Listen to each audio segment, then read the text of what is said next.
so I can celebrate. Never knew a feeling better than today. Means to a beginning of a brighter day. Letting in the feeling, mending what we break. Find the solace in the dissonance. You control the way you see the world. We've come so far, and now let go.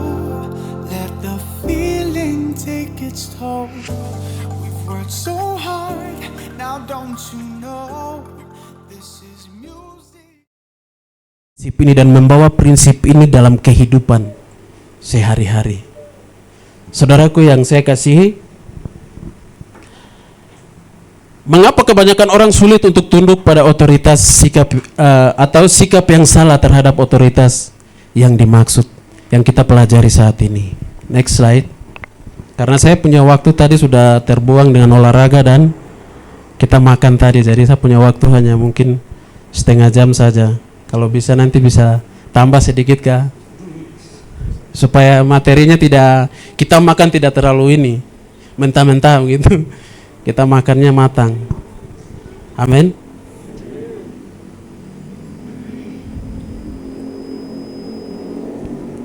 Iya, di dalam Roma pasal 13 ayat 1 sampai ayat yang kelima, ayat ini menjelaskan bahwasanya Tuhan berdaulat atas segala sesuatu atau atas otoritas-otoritas yang Tuhan beri kepada umat manusia.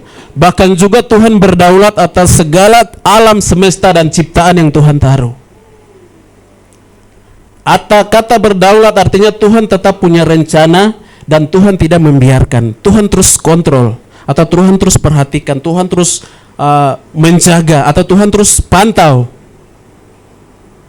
Jadi kita melihat bahwasanya Allah berdaulat atas prinsip-prinsip yang Tuhan sudah taruh dalam otoritas-otoritas setiap pemimpin yang ada di muka bumi ini. Saudaraku yang saya kasihi dalam Tuhan kita Yesus Kristus, kalau muncul seorang pemimpin yang baik, muncul seorang pemimpin yang jahat, muncul seorang pemimpin yang terlalu cerewet sekali, bikin ini tidak kena, bikin itu tidak kena, bikin ini tidak kena. Saudaraku, itu bukan karena Tuhan, tapi Tuhan berdaulat. Artinya Tuhan sengaja membiarkan, ada maksud Tuhan di balik otoritas yang kita ada di bawah otoritas itu. Amin. Halo. Semua macam melamun jadi. Oke, jadi makan nasi goreng tadi jadi lupa saya. Nanti sebentar kalau ada yang tutup mata, saya lihat semua ini, bukan saya tidak lihat semua, kamu punya ini. Saya ada lihat semua, jadi ada yang tidur nanti menyanyi pakai bahasa daerah masing-masing. Siap? Supaya kita suku lain tahu dong kamu bahasa-bahasa. Oke, baik. Ilustrasi tema. Saya tahu kalau saya pakai Jadi pemimpin jahat, sadis atau pemimpin yang kurang, maksudnya membuat kita bisa ini, kita tidak kena pemimpin yang mungkin cerewet, pemimpin yang terlalu otoriter. Kita harus sadari bahwa ada maksud Tuhan di balik pemimpin-pemimpin yang sementara saudara ada di bawah pemimpin itu. Ada maksud Tuhan. Tuhan berdaulat, artinya Tuhan sedang melihat, bukan Tuhan membiarkan pemimpin itu menindas kita dengan hal-hal lain. Itu Tuhan sengaja membiarkan, dan Tuhan berdaulat, dan di balik itu ada maksud dan tujuan Tuhan. Next slide. Kita akan baca Roma pasal 13 ayat 1 sampai yang kelima. Kita melihat tiap-tiap orang harus takluk kepada pemimpin yang di atasnya. Sebab tidak ada pemerintah yang tidak berasal dari Allah, dan pemerintah-pemerintah yang ada ditetapkan oleh Allah. Sebab itu barang siapa melawan pemerintah, ia melawan ketetapan Allah, dan siapa yang melakukannya akan mendatangkan hukuman atas dirinya. Sebab jika seorang berbuat baik, ia tidak usah takut kepada pemerintah. Hanya jika ia berbuat jahat, maukah kamu hidup tanpa takut terhadap pemerintah? Perbuatlah apa yang baik dan kamu akan beroleh pujian daripadanya. Next. Karena pemerintah adalah hamba Allah untuk kebaikanmu, tetapi jika engkau berbuat jahat, takutlah akan dia. Karena tidak percuma pemerintah menyandang pedang. Pemerintah adalah hamba Allah untuk membalaskan murka Allah atas mereka yang berbuat jahat. Sebab itu perlu kita menaklukkan diri bukan saja karena kemurkaan Allah, tetapi juga oleh karena suara hati kita. Paulus menulis kitab ini, dituliskan surat ini kepada jemaat di Roma. Jadi Paulus sedang menulis surat ini karena Paulus melihat situasi jemaat yang ada di kota Roma. Saudara, kota Roma pada waktu pemerintahan raja, seorang yang namanya Raja Nero, itu sangat kejam pemimpin ini. Di zaman kuno, zaman waktu itu, zaman perjanjian lama, abad yang keberapa sebelum Masehi, raja ini sangat kejam dan sadis, bahkan juga masuk dalam golongan psikopat. Saudara tahu psikopat? Pasti tahu ya. Jadi kita melihat siapa yang punya keluarga yang punya nama Nero? Ada yang kenal? Ada yang kenal namanya Nero? Ada namanya Nero sini kah tidak? Jangan sampai dia sadis juga di sini. Kita harus cari tahu. Jangan sampai gara-gara mentang-mentang dia punya nama Nero, dia mau bangkitkan Nero yang dulu itu dalam dirinya. Oke, Nero ini pemimpin yang sadis, pemimpin yang kejam, tidak ada perkemanusiaan dalam dirinya. Dia dikenal dengan kejam karena dia membunuh keluarganya. 2 istrinya dibantai, mamanya dibantai, dan keluarganya yang mungkin lahir laki-laki untuk meneruskan kerajaan itu atau untuk bisa menggantikan posisinya sebagai raja, dia bunuh semua. Apalagi orang lain. Istri saya bunuh, apalagi kamu yang lain ini. Itu kejam, orang ini kejam.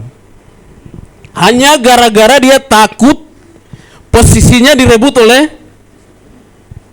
orang lain. Jangankan orang lain, keluarganya, adik tirinya, adik kandungnya itu dibantai.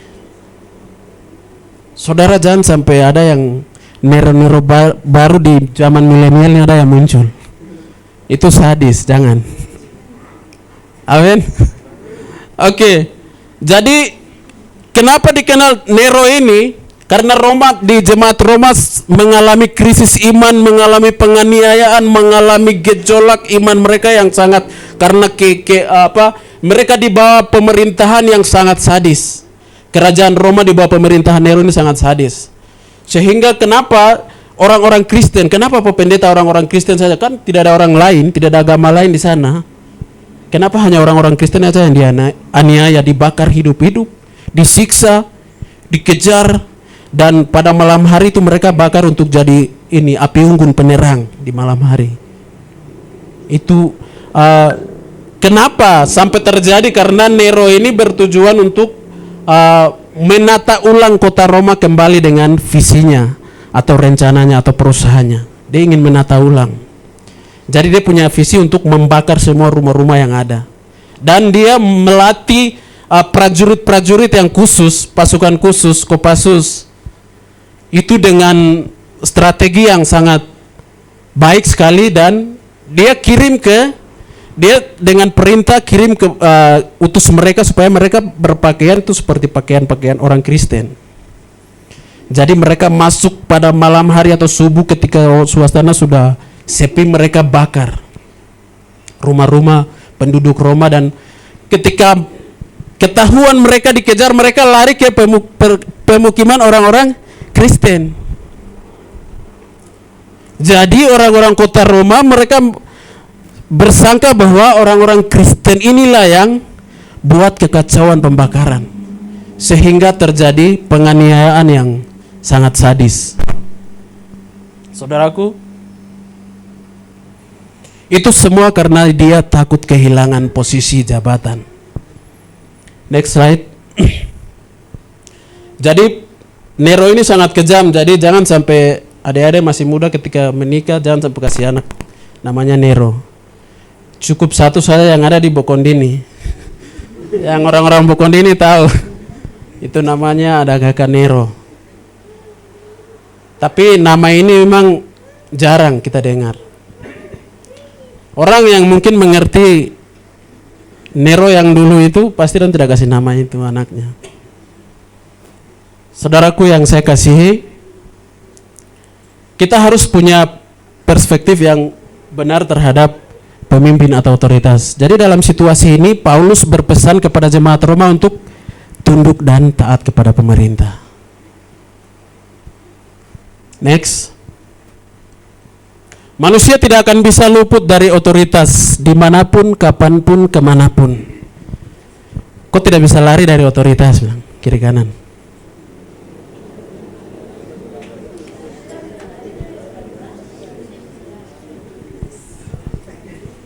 Tidak bisa lari ya, dimanapun, kapanpun, kemanapun. Aduh, saya tidak mau di bawah pimpinan, saya mau hidup bebas. Tidak ada yang namanya pimpinan mau happy-happy, tidak ada. Saudaramu bersembunyi di lubang batu manapun, saudara akan tetap ada di bawah otoritas. Tidak akan bisa kemana. Next, kita akan lihat. Allah adalah sumber otoritas dan mendelegasikan otoritasnya di muka bumi ini. Jadi Allah sebagai sumber otoritasnya. Dan dia mendelegasikan, memandatkan, memerintahkan atau menetapkan beberapa orang yang ada di muka bumi ini dalam beberapa lini. Dalam pemerintahan, dalam gereja, di kantor, di sekolah, bahkan dalam keluarga. Jadi di gereja ada pemimpin rohani. Yaitu siapa? Gembala. Jadi saudara ada di otoritas gembala tersebut. Kalau saudara status jemaat semua masih status jemaat toh? Jangan sampai ada yang tidak punya jemaat. Oke, jadi saudara ada di gereja, berarti di sana ada otoritas, yaitu siapa? Gembala. Pembina rohani di bawah gembala, wakil gembala. Evangelis, guru Injil yang ada di sana. Di dalam gereja. Di bidang musik ada otoritas ya. Yaitu pemimpin atau koordinator musik. Komandan kita di Okumene siapa? Okumene David ya. Ada seksi-seksi lain punya pemimpin, ketua sekolah minggu. Sekolah minggu mereka punya otoritas. Amin. Kita melihat bahwasanya Tuhan percayakan otoritas dalam kehidupan kita itu ada maksud dan tujuan tertentu. Kalau kamu bilang, saya malas jadi jemaat, saya mau happy-happy aja, lari jadi masyarakat biasa aja lah, tidak punya gereja. Tapi saudara ketemu dengan jadi masyarakat ketemu dengan otoritas pemerintah. Saudara di bawah Presiden Jokowi. Jokowi kalau perintahkan apa saja, harga barang naik turun bisa karena di bawah otoritas itu. Saya tidak mau di Indonesia, di Papua aja. Aku ke Papua ada Bapak Lukas, tapi sekarang Bapak tidak dapat tahan. Semua yang terjadi, semua pemimpin, semua otoritas yang ada itu punya maksud Tuhan dan tujuan Tuhan tertentu dalam kehidupan kita. Ada yang mengantuk? Ada 1-2 yang mata sudah begini tuh, nanti sebentar lagi saya kasih ini. Suruh menyanyi. Tadi kamu curi, saya punya waktu dengan olahraga terlalu lama, makan terlalu lama, jadi ya sekarang kita sama-sama tuh tabur tuai. Apa yang mengantuk? Berdiri depan. Menyanyi bukan bahasa Indonesia. Bahasa daerah. Oke, kita tidak akan lari kemana-mana ini. Dimanapun itu ada otoritas. Amin. Saya malas jadi masyarakat di penduduk Indonesia ini. Saya mau tinggal di rumah saja. Di rumah ada otoritas kah tidak? Siapa? Orang tua. Kok mau lari kemana? Bilang kiri kanan, mau lari kemana?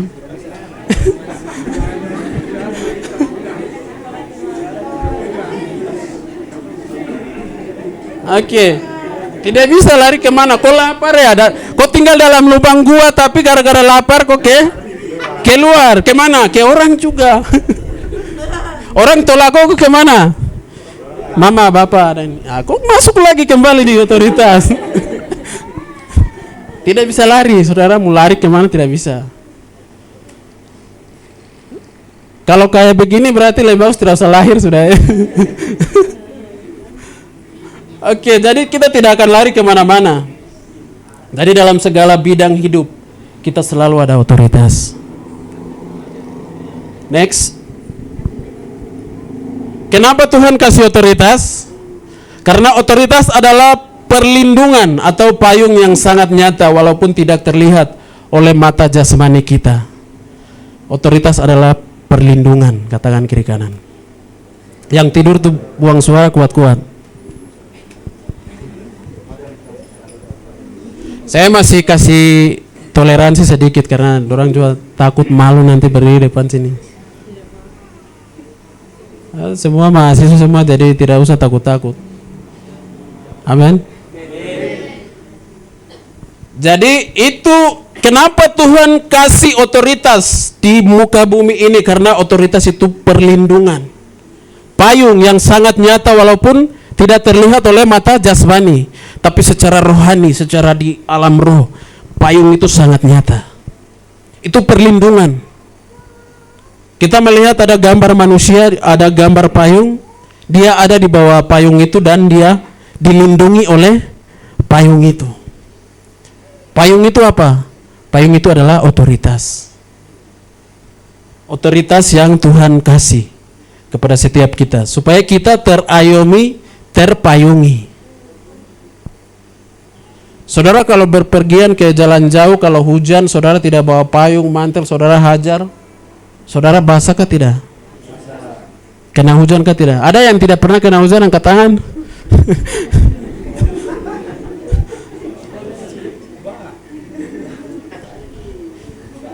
Kenapa kau pakai helm, temen? Supaya kepala ini kalau jatuh kecelakaan, kepala ini tidak pecah. Kalau kau kepala batu ya silakan tidak pakai helm jalan. Saya lihat memang anak-anak Papua ini, Pak Pendeta, anak Papua ini tidak tahu pakai helm. Berarti saudara sedang melawan otoritas pemerintah, lebih spesifik lagi ya, Polantas, polisi. Saudara orang Kristen loh, melawan lagi. Ini hal kecil saja ya. Karena tolong pakai helm. Saya bukan polisi, saya bukan Polantas, tapi saya hanya sarankan saudara pakai helm. Kau jatuh kepala pecah, kau salahkan orang yang tabrak kau itu. Kau kepala pecah, kenapa kau tidak pakai helm? Oke. Kita ada di dalam payung karena kita punya attitude yang benar terhadap otoritas atau pemimpin kita. Orang yang tetap ada di dalam payung di bawah otoritas, mereka punya attitude yang benar. Katakan karena attitude. Bilang attitude, takut jangan sampai lidah ini. Oke, jadi kita ada di dalam payung. Jadi otoritas itu seperti semacam payung yang sedang menudungi, akan melindungi kita daripada hujan dan panas. Jadi itulah otoritas itu yang Tuhan berikan. Ada otoritas maka hidup kita akan terlindungi. Hidup kita akan aman. Kita tidak akan dapat hujan langsung tembus-tembus masuk karena ada payung. Tapi kalau kita tidak punya otoritas, maka serangan itu langsung mengenai kita. Jasmani punya kamu sudah. Temen tahu hujan. Ini yang rohani punya. Saya hanya kenal sama temen terlalu dekat, jadi saya akan pakai dia terus. Temen kalau tahu di sana mendung sedang hujan, temen pasti persiapan payung keluar atau mantel. Kalau pakai motor tidak mungkin pakai payung ya. Pasti persiapan mantel. Jadi hujan itu tidak akan mengenai langsung ke tubuh kita, dia akan tampias kena mantel atau payung. Saudaraku, fungsi daripada otoritas itu seperti ini, seperti payung yang melindungi, mengayomi. Next slide. Apa sikap kita terhadap otoritas? Nah, ini yang sangat penting yang harus kita pelajari. Di dalam Ibrani pasal 13 ayat 17, taatilah pemimpin-pemimpinmu dan tunduklah kepada mereka sebab mereka berjaga-jaga atas jiwamu. Sebagai orang-orang yang harus bertanggung jawab atasnya dengan jalan itu, mereka akan melakukannya dengan gembira, bukan dengan keluh kesah. Sebab hal itu tidak akan membawa kerugian, membawa keuntungan. Untungnya ke siapa? Ya, saudara yang ada di bawah otoritas. Pemimpin ini selalu kena sorotan, tapi mereka bertahan karena mereka sebagai payung. Kalau begitu, untungkah tidak menjadi seorang pemimpin? Ada yang sakit atau sorotan yang ada. Jadi baik pun, jahat pun, buruk apapun pemimpin, kita harus tunduk pada otoritas. Amin. Kita lihat sikap tunduk. Bagian yang pertama ini, sikap kita terhadap otoritas adalah tunduk. Katakan di kiri kanan, tunduk. Oke, dua orang bisa ekspresikan ini.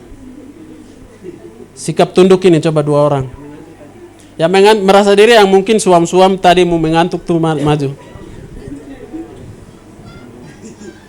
Oke, ayo. Perempuan ke laki-laki? Kenapa perempuan? Tolak ke laki-laki. Ayo. Ya, satu orang lagi. Ya, jangan perempuan. Laki-laki, ya. Tidak. Oke, perempuan lah kalau begitu. Ekspresikan sikap. Ini otoritasmu, jadi ekspresikan sikap tundukmu seperti apa.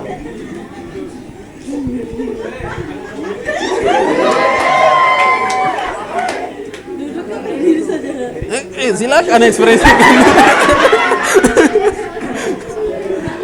Gaya sikap tunduknya seperti apa? Ekspresikan. Ayo, 3, 2, 1 ya. Silakan duduk.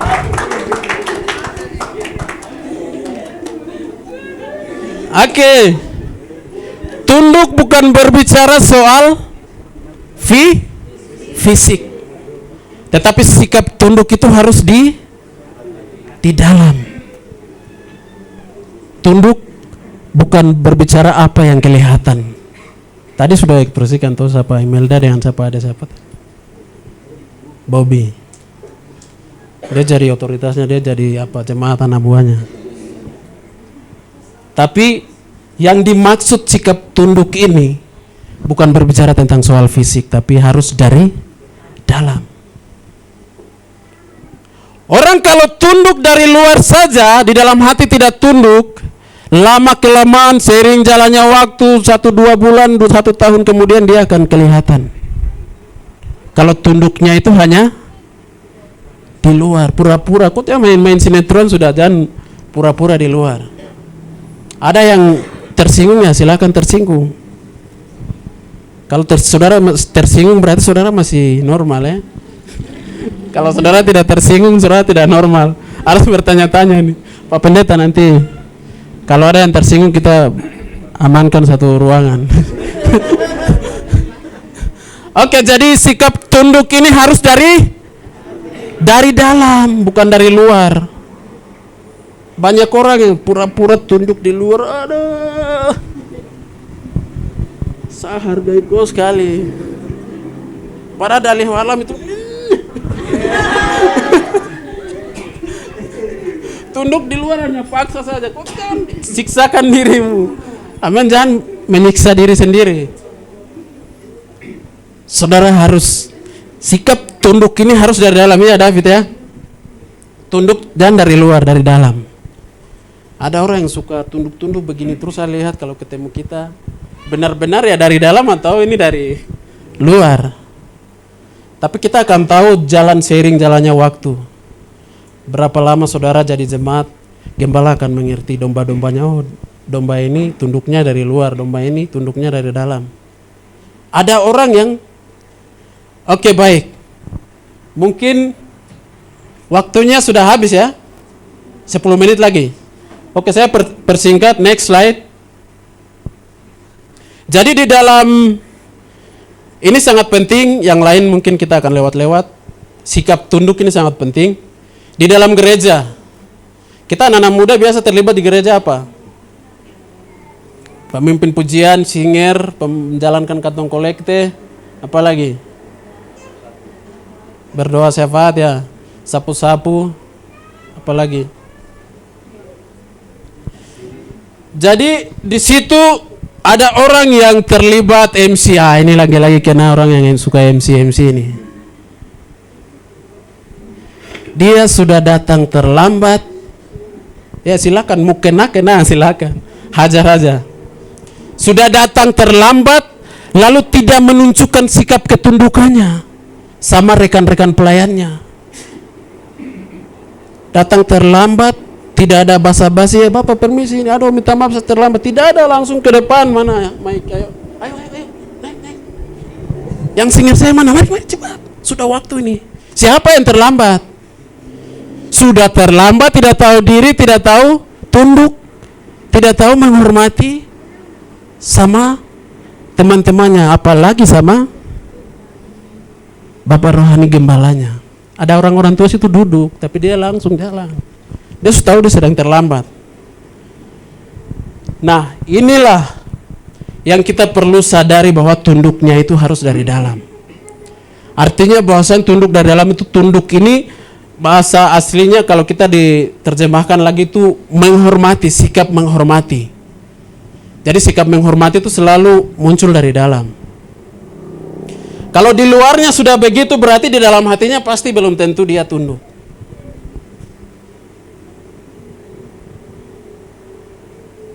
Jadi ada orang tua tahu etika dong, tahu cara sopan santun, tahu tunduk dong. Kalau salah ya sudah minta maaf saya salah, atau saya terlambat atau bagaimana, basa-basi sedikit ya, main tabrak-tabrak saja. Karena yang kita sama-sama itu kita juga manusia. Amin. Yang kena, yang singgung silakan singgung. Demi kebaikan siapa? Tadi saya bilang kita tidak ada untungnya bagi kita. Tapi demi kebaikan saudara.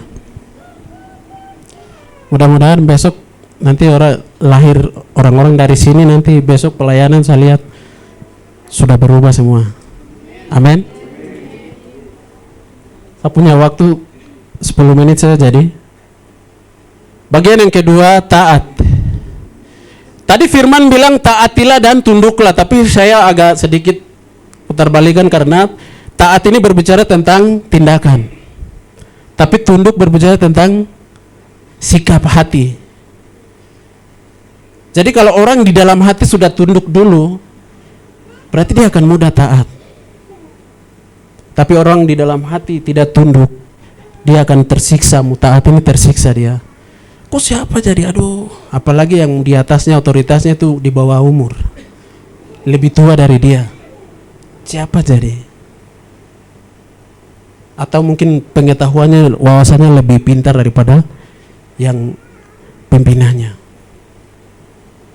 Terkadang banyak jemaat ini bukan jemaat yang baik-baik, jemaat ada yang suka memberontak, suka melawan.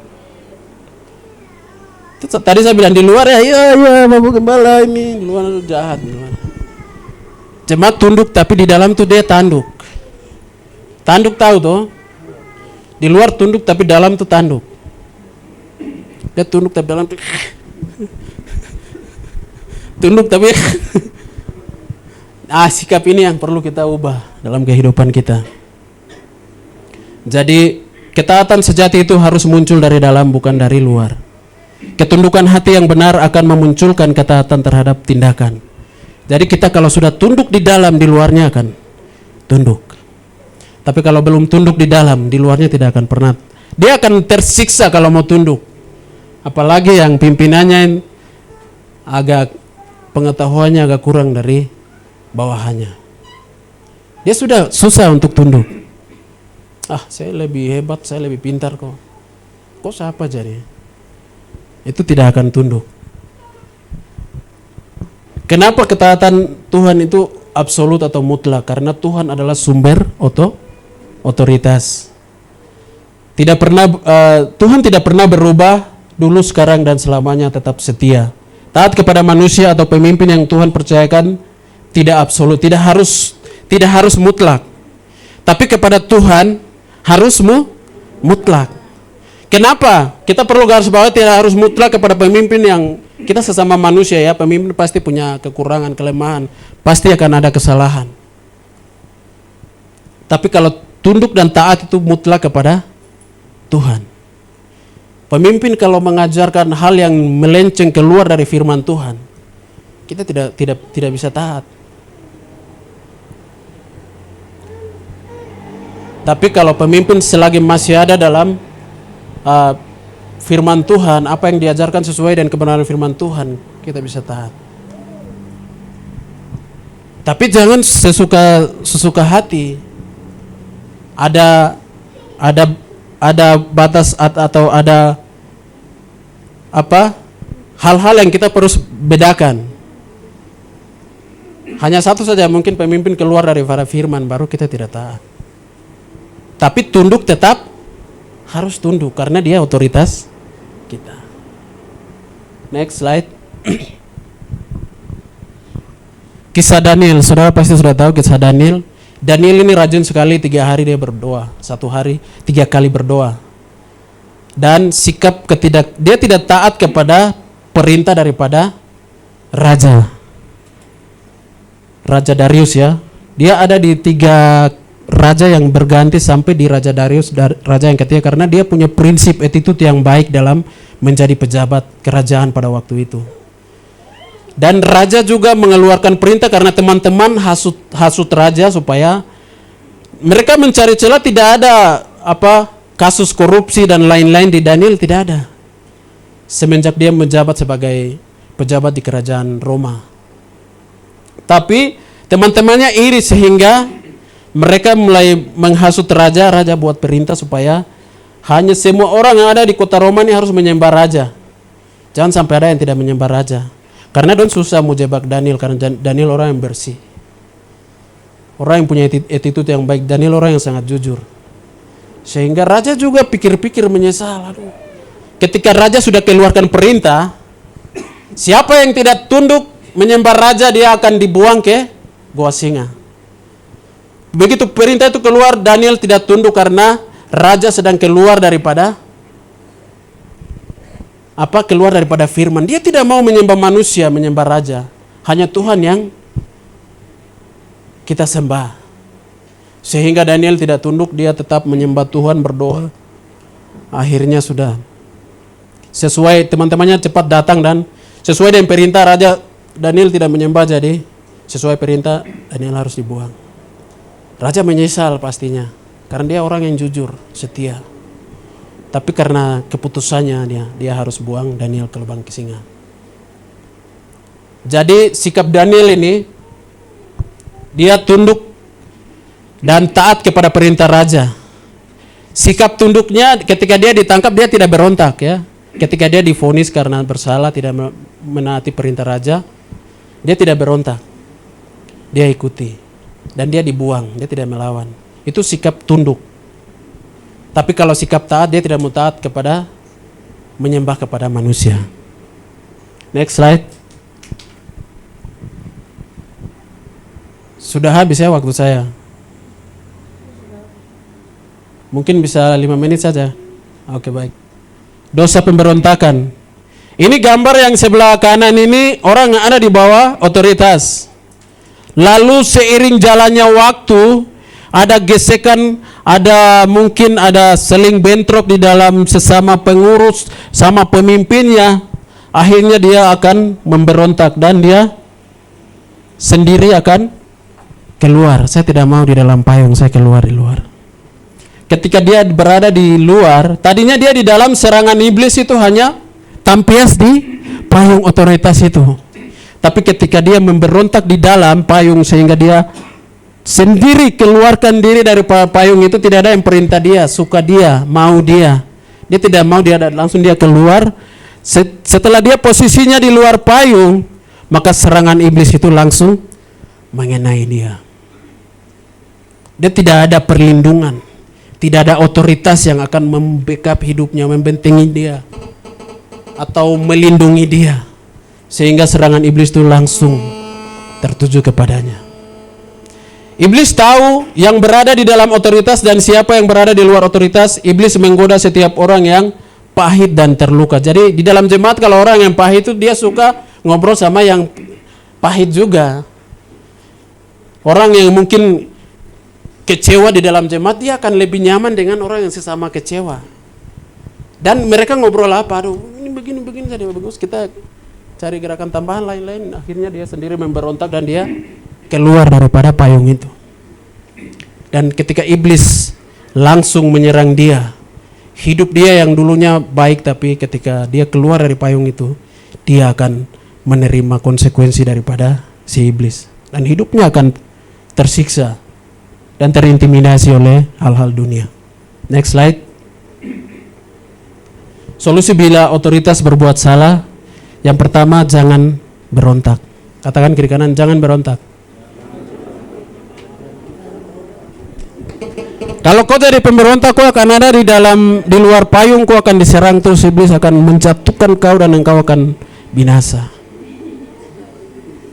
Jadi kalau sudah ada di luar payung, cepat-cepat kembali masuk di payung supaya tetap terlindungi. Di dalam kitab Bilangan, pemberontakan Miriam dan Harun, mereka berontak kepada Musa. Kita sudah tahu. Pemberontakan Korah juga. Pemberontakan Korah ini sadis ya. Saat orang memberontak terhadap otoritas, pemberontakan Korah ini dengan keluarganya, orang yang mendukung dia, ada berapa prajurit situ. Musa suruh keluar, kamu keluar dari tenda.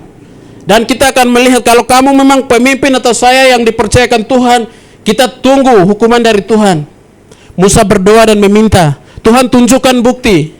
Akhirnya Tuhan buat tanah terbelah dan semua yang ada itu masuk dalam tanah dan ditutup. Yang tadi saya bilang dahsyat, hukumannya ngeri, luar biasa itu. Orang yang memberontak. Korah dan seluruh pengikutnya dibelah tanah, Tuhan langsung kubur mereka hidup-hidup. Tidak ada cerita lagi, sudah selesai, tanah sudah jadi rata, tidak ada orang lain situ. Itu sadis, itu kutukan yang dahsyat orang yang memberontak. Itu jangan memberontak ya. Saudara kalau tidak mau dapat hukuman yang sadis, yang kejam, mungkin saudara tidak pernah alami, daripada saudara kaget, lebih bagus saudara jangan berontak. Next, bagian yang kedua, koreksi tetapi tetap tunduk. Kalau pemimpin kita salah, kita koreksi. Apa salahnya mungkin undang ke luar atau sama-sama berdoa, traktir hamba Tuhan, baru Bapak kemarin bilang begini tuh agak begini sedikit, saya coba ini. Bapak sebagai pemimpin jadi. Tidak usah berontak, tidak usah melawan.